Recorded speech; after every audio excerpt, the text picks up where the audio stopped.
जीवन का घोर अपमान है।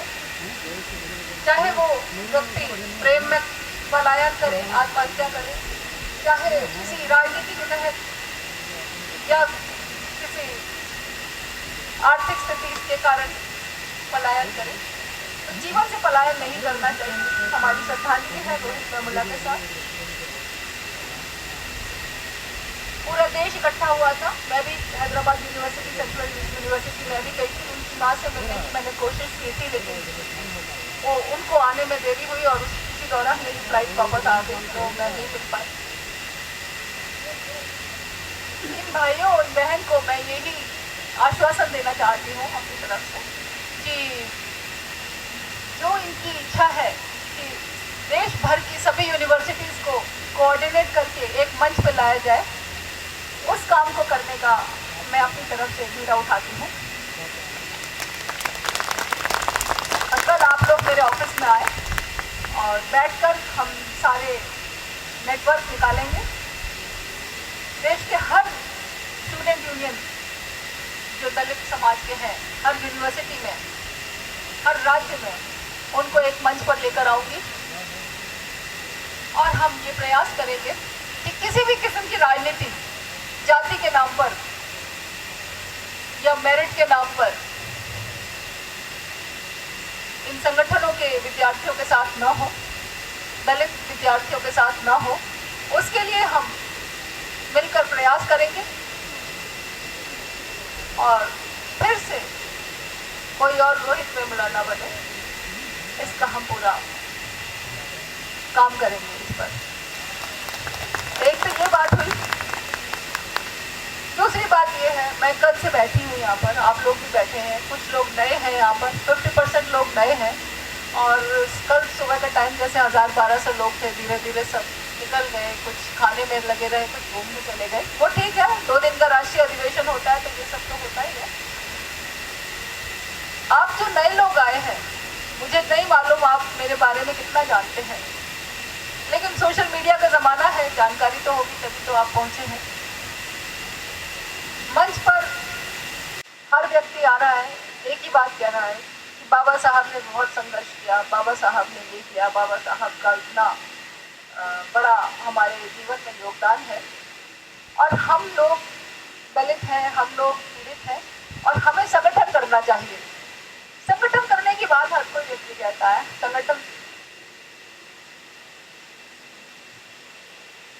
की बात हर कोई कहता है, लेकिन जब बात वास्तव में संगठन की होती है तो मुझे लगता है कि दलित बहुजन समाज से बड़ा बिखरा हुआ समाज कोई नहीं।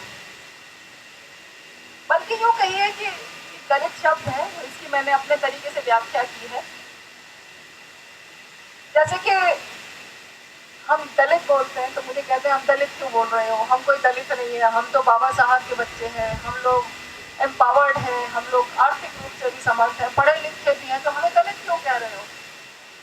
दलित का सही मायने में देखा जाए तो हम लोग वास्तव में दलित हैं। चाहे हम कितने भी अच्छे कपड़े पहन लें, कितने भी अंग्रेजी बोल लें, कितने भी हम लोग MP MLA सब बन के बैठे हुए, लेकिन हम आज भी दलित हैं। कारण ये है कि हम लोग बिखरे हुए हैं। और दलित का शब्दशः अर्थ मुझसे बेहतर अगर आप बताएं तो बताएं, मैं अपने बारे में जो जानती हूँ। दलित मतलब दाल से बना है। दाल, जो दाल होती है, एक साबुत दाना होता है, उसको जब चक्की में डालते हैं तो उसको दलते हैं। दलते हैं तो उसके 2 टुकड़े हो जाते हैं, यानी दाल को दलते हैं तो दाल के 2 टुकड़े हो जाते हैं। उसी तरह से जो हमारा जो समाज है, अछूत समाज, तथाकथित अछूत समाज, छोटी जातियों का समाज, उसको दल कर उसको दलित बना दिया गया। हम लोग बिखरे हुए हैं, आज से नहीं बिखरे हुए, हजारों सालों से बिखरे हुए हैं। इस बात का फायदा ब्राह्मणवादी शक्तियों ने उठाया, हम लोगों को दाल की तरह दला और हमें एक नाम दिया गया दलित। दलित और पद दलित में फर्क है। जो लोग ये कहते हैं कि हम दलित नहीं है, शायद उनका मतलब ये होता है कि पद दलित नहीं है हम दलित हैं, हम बिखरे हुए हैं। मैं प्रीता हरित, IRS ऑफिसर, राष्ट्रीय अध्यक्ष बहुजन सम्यक संगठन, ये नैतिक जिम्मेदारी समझती हूँ, अपनी व्यक्तिगत जिम्मेदारी समझती हूँ कि दलितों को दलित कैसे ना रहने दिया जाए, उसके ऊपर मैं काम करूंगी और मैं कर भी रही हूँ।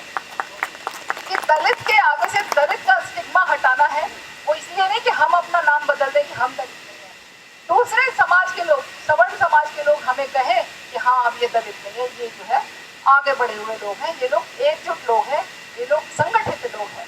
तो संगठित करने के लिए ही संगठन बनाया है।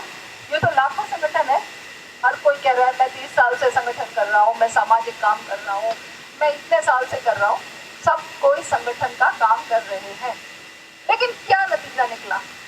सारी रात चक्की में पीसा और सुबह को झाड़ू में, क्या बोलते हैं वो गांव की भाषा में कि सकेरा, तो सारी रात तो चक्की में पीसा और सुबह झाड़ू में सकेर दिया। तो हम लोगों का काम बिल्कुल उसी तरह से है कि हम लोग लगातार संगठन का काम कर रहे हैं, संगठन ही संगठन बन रहे हैं।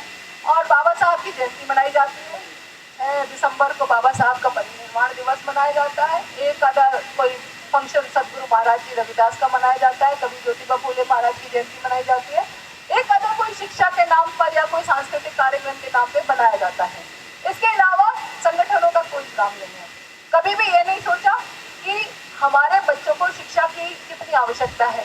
अब बात बात में शिक्षा का रोना ये रोते हैं कि भाई हमारे बच्चों की शिक्षा का स्तर कैसे सुधरेगा, क्योंकि उनके साथ में फंक्शन मत करवाओ भाई, कि उनके साथ जो है ये स्कूलों में पढ़ते हैं, स्कूल का स्टैंडर्ड खराब है। मुझे ये बताओ कि मैं भी सरकारी स्कूल की पढ़ी हूँ, मेरे भी स्कूल का स्टैंडर्ड खराब था। मैंने अपने लेवल पे अंग्रेजी पढ़ी, जैसे भी किया मैंने अपने स्तर पे सिविल सर्विस की परीक्षा दी, 3 बार मैंने परीक्षा पास की और आज आपके सामने खड़ी हूँ। मेरी तरह आप लोग भी यहाँ पे जितने भी पढ़े लिखे लोग हैं, उन्होंने कोई ट्यूशन से पढ़ाई नहीं की। फिर ये क्यों बहाना दिया जाता है कि हमारे पास ट्यूशन की कमी है या हमारे पास जो है कोचिंग के लिए पैसे नहीं है? जितने भी सिविल सेवा के आजकल बच्चे तैयारी कर रहे हैं, उनके बेसिक्स बिल्कुल नहीं है। बात बात में ये कहते हैं कि मैं बहुत गरीब हूँ, मैं कैसे सिविल सेवा की परीक्षा दे सकता हूँ। मैं भी गरीब हूँ, मैं भी बहुत गरीब थी, आप लोग भी गरीब थे। यहाँ कोई हम लोग पिछले 10 पीढ़ी से अमीर नहीं है, आज भी हम लोग उतने ही गरीब हैं। हो सकता है हम दो टाइम की दाल रोटी आराम से खा रहे हो, इज्जत से 2-4 गाड़ी में, मेरे पास 4 गाड़ी है, हम गाड़ी में घूम रहे हो सकता है, लेकिन बावजूद उसके हम इतना नहीं कर सकते कि हम अपने साथ 10 परिवारों का बोझ हर रोज उठा लें। आज भी हमारे रिश्तेदार लोग गरीब हैं, अनपढ़ हैं, उनको हम कैसे पढ़ाएं? उसको पढ़ाने के लिए हमें इंग्लिश मीडियम स्कूल की जरूरत नहीं है। जिस तरह मैं पढ़ी हूँ, जिस तरह आप पढ़े हैं, हमारे बच्चों को भी उसी तरह से पढ़ने का प्रयास करना चाहिए। बाबा साहब भी तो उन्हीं परिस्थितियों में पढ़े थे। जब बाबा साहब पढ़ सकते हैं, जब हमारे इतने सारे प्रबुद्ध बुद्धिजीवी वर्ग के लोग पढ़ सकते हैं, तो हमारे बच्चे आज ट्यूशन की बैसाखी क्यों पकड़ना चाहते हैं कि ट्यूशन कोचिंग मिलेगी तभी हम पढ़ेंगे, या हम गांव देहात के रहने वाले हैं, भाई स्कूलों की पढ़ाई खराब है। तो गांव देहात से ही तो हम सब लोग निकल के आए हैं, हम कोई शहर के थोड़े हैं। तो ये एक बहुत बड़ा इशू है। शिक्षा के संदर्भ में हम लोगों को अपने बच्चों को पहले दिन से ही पढ़ाना है। मैं संगठन की बात इसलिए कर रही थी कि हम लोगों में जितने फूट आपस में है, जो अभी भाई ने बोला था, जो आंध्र यूनिवर्सिटी से आए हैं, कि एक मंच पर इकट्ठा न होने का कारण यह है कि आपस में कम्युनिकेशन गैप है और कोऑर्डिनेशन की कमी है, और सबकी विचारधारा, हम लोगों का एंड एक ही है, मीन्स अलग अलग हो सकते हैं, मतलब रास्ते अलग अलग हो सकते हैं, लेकिन मंजिल एक ही है। तो रास्ते अलग अलग होने के बावजूद भी हमें मंजिल पर पहुंचना है, तो क्यों ना हम लोग एक इकट्ठे हो जाएं। ये जो राष्ट्रीय अधिवेशन का मुख्य उद्देश्य सिर्फ यही था कि इस देश में सोशल मीडिया के कारण हम सब लोग एक दूसरे को जानते हैं, नाम से, मेरे को भी जानते हैं, आपको भी जानते हैं, और हम सब लोग एक दूसरे के काम को भी समझते हैं कि ये काम हम कर रहे हैं। लेकिन जब बात आती है एक मंच पर बैठने की या एकजुट होकर काम करने की, तो मैं यानी कि अहम बीच में आ जाता है। अहम होना बहुत जरूरी है, क्योंकि व्यक्ति का जो वजूद है, जो अस्तित्व है, वो उसका अहम है, यानी कि मैं है। लेकिन जब अहम के साथ कार जुड़ जाता है, अहंकार, तो वो किसी भी व्यक्ति के लिए खतरनाक हो सकता है, वो डिस्ट्रक्टिव हो सकता है, वो उसको नुकसान कर सकता है। तो हम लोगों के बीच में आपस में अहंकार है, उस अहंकार के कारण एक मंच पर सब नहीं जुड़ते और ये सोचते हैं मैं बड़ा लीडर और मैं बड़ा लीडर। अंत में नतीजा ये निकलता है कि कोई भी लीडर नहीं है आज के समय में। इस समय देश में नेतृत्व विहीन समाज है दलित समाज।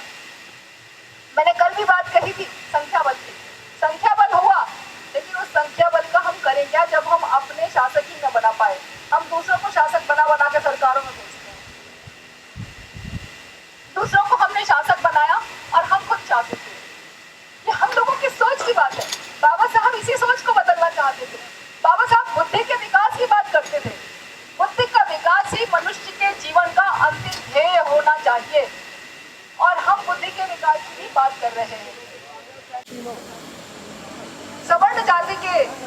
समाज ने हमारे समाज को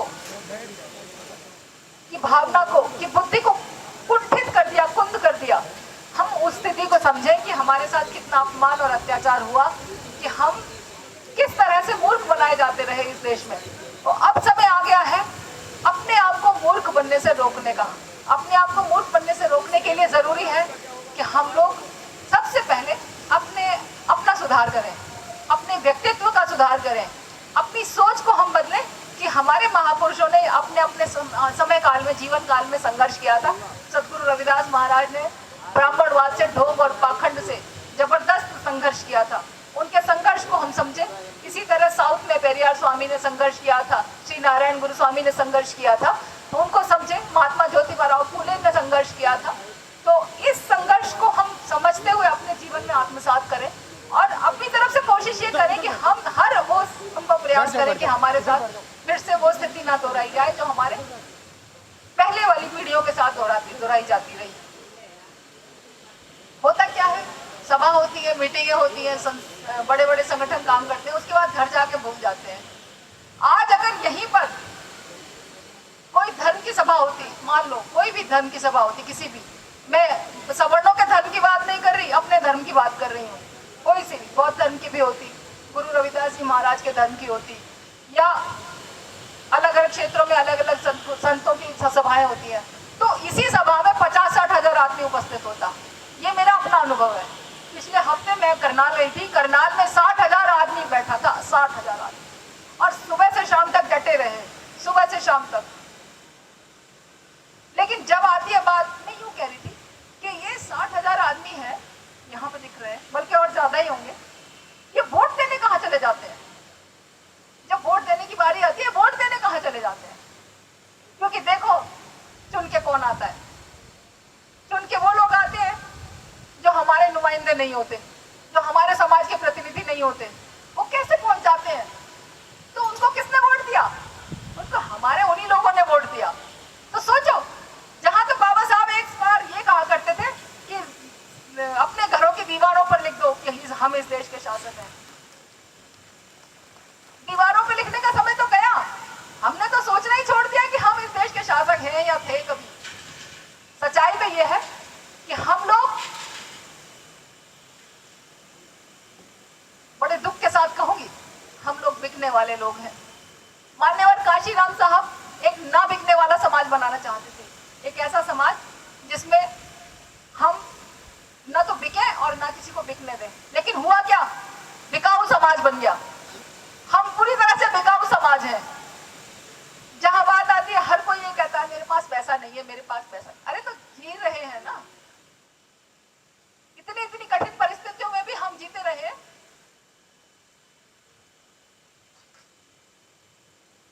पैसा सिर्फ नियत से आता है। यदि हम निस्वार्थ अपना कर्म करेंगे, गीता का कर्म की बात नहीं मैं कर रही, मैं कर्म की बात कर रही हूँ। आप जो भी काम करते हैं उसको निस्वार्थ करेंगे, अपने समय और पैसे को एक बराबर समझेंगे, तो कोई ताकत नहीं है कि आपको अपने जीवन को सम्मान पूर्वक जीने के लिए धन की कमी होने दे। कोई ताकत नहीं है। अपने समय की कीमत धन से आंकना शुरू करो। धन बहुत बड़ी शक्ति है। कभी सोचा है, मेरे पास इतने अच्छे अच्छे लड़के आ जाते हैं, बड़े बढ़िया जीन्स के पैंट पहन के और बाल बना के, क्या लगने को आया हूँ? कहाँ कि मुझे अब उसमें लगवा दो, कहाँ वो जो आजकल एमटी क्या चल रहा है, वो एमटीएस, उसमें लगवा दो। यानी मल्टीटास्क जो स्टाफ होता है, पानी पिलाना, टेबल साफ करना, फाइल इधर से उधर रखना। कितने तनख्वाह मिलती है पता है? 6,000 रुपए। उस 6,000 रुपए में वो एक जीन्स भी नहीं आती, एक कमीज नहीं आती। आजकल इतनी महंगाई है। वो 6,000 रुपए में क्या तू खुद खाएगा? कैसे घर से ऑफिस जाएगा? कैसे अपना परिवार चलाएगा? हा? लेकिन उसको वही काम करना है। मैंने कहा वही काम करोगे? अब तो सोच बदलो। पढ़े लिखे, हाँ BA पास हूँ, या मैं 12वीं में पढ़ रहा हूँ, या फेल हूँ, जो भी है,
करता रहूं या करती रहूं। कैसे कि मेरा 2 टाइम का खाना हो जाए, थोड़ा और पैसा हो तो टीवी आ जाए, और पैसा हो तो कार आ जाए, थोड़ा और पैसा हो तो हवाई जहाज से आने जाने लगूं, जमीन खरीद लूं, मकान बना लूं। उसके आगे सोच ही नहीं है। तो ये सोच हमें बदलनी है। ये सोच बदलने के लिए हमें अपने अंदर को बड़ा करना पड़ेगा।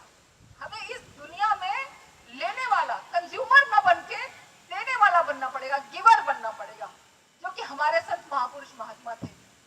वो जीवन की कठिन से कठिन परिस्थितियों में भी उन्होंने इस समाज को देने का काम किया, लेने का काम नहीं किया। लेकिन ये आज का जो आधुनिक समाज व्यवस्था है, ये सिर्फ कंज्यूमर बना रहे हैं, ये सिर्फ लेने वालों को पैदा कर रहे हैं। उनकी सोच भी लेने वालों की है। कितने एडवर्टाइजमेंट आते हैं टीवी पे, पता नहीं हजारों प्रोडक्ट्स आते हैं, ये खरीद लो, वो खरीद लो, एक में जाओ तो दूसरा मिलता है, तीसरा, स्टोर में जाओ तो सारी चीजें एक साथ, आप लेने जाते हो 2 चीज लेके आते हो 10 चीज। तो ये कंज्यूमर वाली जो टेंडेंसी है, इसको हमें छोड़ना पड़ेगा। ये परजीवी वाली व्यवस्था है, इससे हमें मुक्त होना पड़ेगा। उसको मुक्त होने के लिए उससे हमें जरूरी है अपने व्यक्तित्व को इतना बड़ा बनाना, इतना मजबूत बनाना कि हम देने वाले बने। कैसे कैसे देने वाले बनेंगे? मैं तो बहुत गरीब हूं, मैं तो सिविल सर्विस दे नहीं सकता क्योंकि मेरी आर्थिक स्थिति ठीक नहीं है। भाई क्यों नहीं है आर्थिक स्थिति ठीक? ठीक है, घर में रहते हो? हाँ घर में रहता हूँ। खाना खाते हो? हाँ खाना खाता हूँ। किताब है? हाँ थोड़ी सी है। जो भी थोड़ी सी किताबें हैं, उन्हीं को यदि सम्मान पूर्वक पढ़ा जाए तो कोई ताकत नहीं है उस बच्चे को आईएएस बनने से जो रोक सके। लेकिन क्या होता है आजकल, वो करोल बाग में वो कोचिंग इंस्टीट्यूट खुले, 1-1, 1.5 लाख रुपए ट्यूशन फीस ले लेते हैं। उन्होंने धंधा बना रखा है, उनका काम चलता रहता है। यहाँ हम लोग पागलों की तरह वहां उसमें चूहा दौड़ में शामिल है, वहां जा जाके अपने बच्चों को भेजते हैं। और वहां एक क्लास में 200, 150 बच्चा बैठा हुआ है, और वहां सारा टाइम वहां पढ़ते हैं। 3 महीने अगर कंसंट्रेट करके, अगर बेसिक्स क्लियर है, फंडामेंटल्स आपके क्लियर है सब्जेक्ट के, तो 3 महीने अगर कस के पढ़ाई की जाए तो कोई ताकत नहीं है कि बच्चे को आईएएस बनने से रोक सके। लेकिन सोच ही नहीं है। हमारे जैसे ऑफिस में जो बच्चे लोग सिविल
जहाँ पे खड़े थे, हमें चल के जाना पड़ेगा वहां पर, हमें मेहनत करनी पड़ेगी।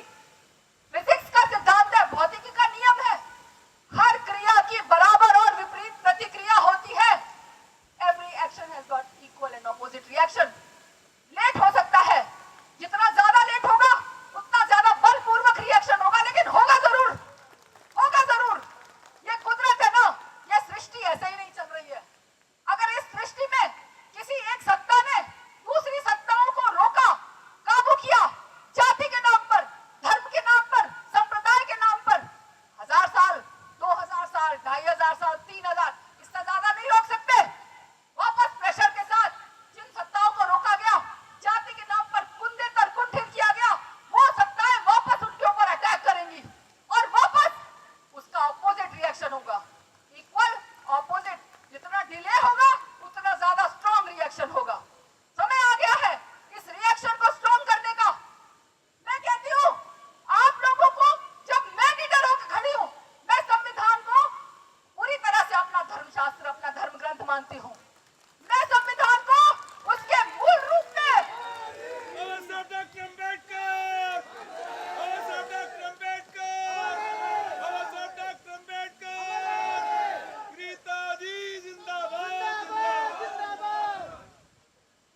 संविधान को उसके मूल रूप में प्रतिष्ठापित करवाना चाहती हूँ इस देश में। संविधान को दिन पर दिन धज्जियां उड़ाई जाती रही हैं। सिर्फ आरक्षण ही संविधान का एकमात्र प्रावधान नहीं है। आरक्षण के नाम पर बात करते हैं, आरक्षण खत्म होना चाहिए, कर तो दिया खत्म। एक एक करके गुजरात में, पंजाब में, हरियाणा में और राजस्थान में और इधर अब यूपी के अंदर और साउथ के स्टेट्स में आरक्षण प्रमोशन में आरक्षण खत्म कर दिया। सिर्फ आरक्षण ही थोड़ी है, बाकी प्रावधानों को भी तो लागू करो। समानता की बात है, समानता की बात है। आर्थिक समानता के लिए इतनी सारी सरकार की योजनाएं आती हैं, आज तक भी ढंग से लागू नहीं होती। कौशल विकास के नाम पर अरबों खरबों का घोटाला होता है, कोई पूछने वाला नहीं, कोई सवालने वाला नहीं। हमारे पास भी लोग आ गए कि आप ऐसा करो, आप हमें अपने लोगों को भेज दो, हम कौशल विकास में उनका नाम लिखवा दें। मैंने कहा क्यों? मैंने कहा निकल जाओ यहाँ से, मेरे ऑफिस से निकल जाओ। इस तरह की दलाल घूम रहे हैं समाज के अंदर और हम लोग बैठे हुए संगठन खेल रहे हैं।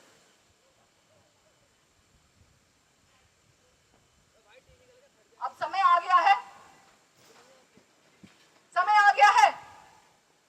हजारों लोग जुड़ते हैं, लेकिन काम से जुड़ते हैं, मतलब से जुड़ते हैं। किस मतलब से? कि मैडम हमारा एडमिशन करा देगी स्कूल में, कॉलेज तक में, बीबीए एमबीए में एडमिशन मेरे से मांगते हैं। मैं निस्वार्थ भाव से फोन उठा के फोन करती हूँ, कोशिश करती हूँ कि इनको दाखिला मिल जाए कहीं भी, या इनका काम हो जाए। लेकिन जब काम हो जाता है तो मुंह फिरा के चले जाते हैं, और यदि काम नहीं होता तो यूं कहते हैं कि तो बेकार है, इनसे तो काम नहीं होता। अब मुझे ये बताओ कि मैं किसी से फोन करके सिर्फ उससे अनुनय विनय ही तो कर सकती हूँ कि आप काम कर दीजिए। क्या मैं किसी के सर पे डंडा मार के काम करवा दूं कि इस बच्चे का बीबीए में एडमिशन करो या स्कूल में दाखिला करो? नहीं कर सकती ना। या अगर मुझे उस स्थिति में मैं होती, मेरे पास संवैधानिक अधिकार होता इस बात का, तो मैं जरूर करती। जिस दिन मेरे पास संवैधानिक अधिकार आएगा, मैं ये काम जरूर करूंगी। आएगा आएगा। उसके लिए आप लोगों को साथ देना पड़ेगा, समर्थन देना पड़ेगा। इस पंडाल में बैठे जितने भी लोग हैं, उन लोगों को घर जाके आत्ममंथन करना पड़ेगा। अपने साथियों, सहयोगियों, रिश्तेदारियों, सब जगह बात करनी पड़ेगी कि यदि हमें आगे बढ़ना है, अपने ही देश में अपनी गुलामों वाली स्थिति को त्यागना है, जो हमारे दादा परदादा पुरखों के साथ हुआ वो हमारे बच्चों के साथ नहीं होने देना है। तो साथियों, अब वक्त आ गया है, अब वक्त आ गया है। आप लोग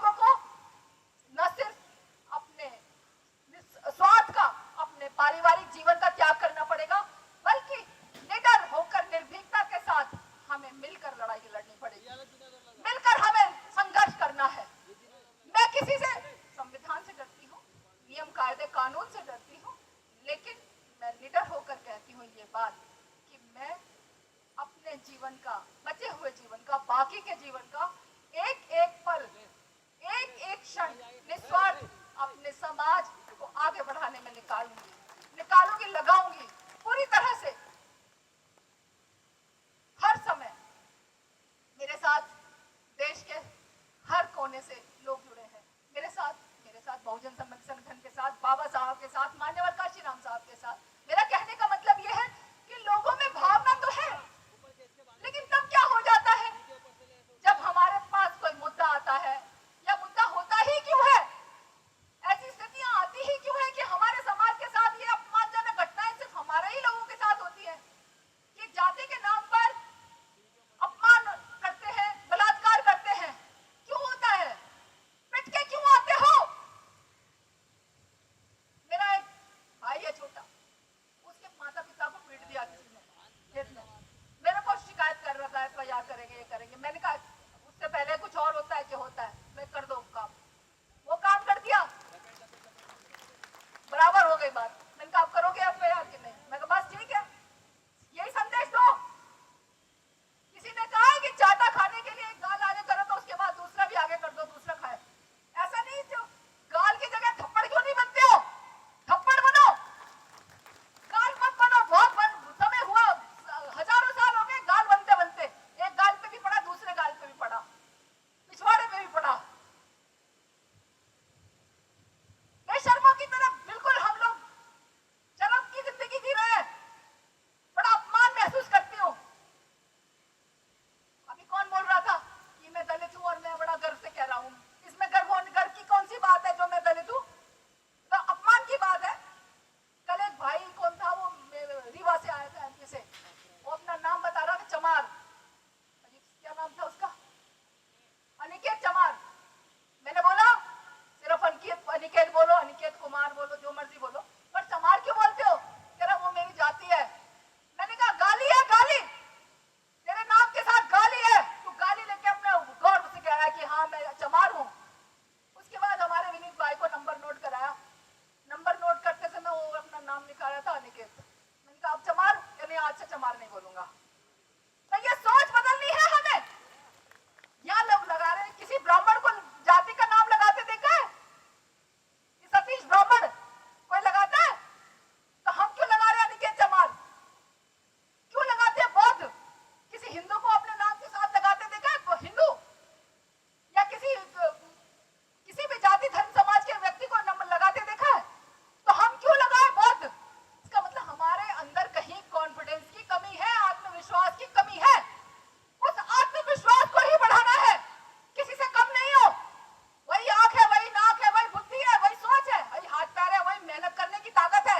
हमारे बाप दादा, हमारे पुरखे जो है खेतों में काम करते करते मर गए, लेकिन खेती का 2 इंच खेती नहीं हासिल कर पाए, जमीन नहीं हासिल कर पाए। एक सुई की नोक बराबर जमीन नहीं है हमारे समाज के अरबों लोगों के पास आज भी। इतनी मेहनत करने वाले लोग हैं। कभी सोचा है कि हम लोग काले क्यों हैं? हमारे रंग काले क्यों हैं, उनके रंग गोरे क्यों हैं?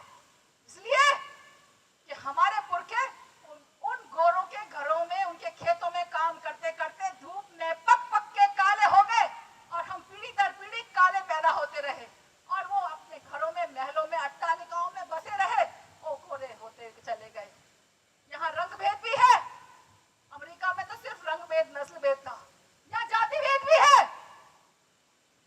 और यहाँ सोच का भेद भी है।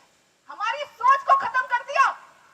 हमारे लिए बस ये चलो जो है सो है, थोड़ा हो जाए, थोड़ा सा मैं रोटी खा लूं, किसी तरह 6000 की नौकरी कर लूं, MPSC, और बात खत्म। हमने कभी नहीं सोचा कि मेरे पास भी बहुत बड़ा महल जैसा घर हो, या मेरे पास भी जो गाड़ी हो, या मैं भी IAS अधिकारी हूं, या मेरे बच्चे भी जो है अंग्रेजी बोले। सोच बदलोगे तो समाज बदलेगा, सोच ही नहीं बदलोगे तो कुछ भी नहीं बदलेगा। अभी तो 70 ही साल हुए, 700 साल भी हो जाएंगे, 7000 साल भी हो जाएंगे। बाबा साहब तो महापुरुष बने, 2-4 मेरे जैसों को भी महापुरुष बना दोगे।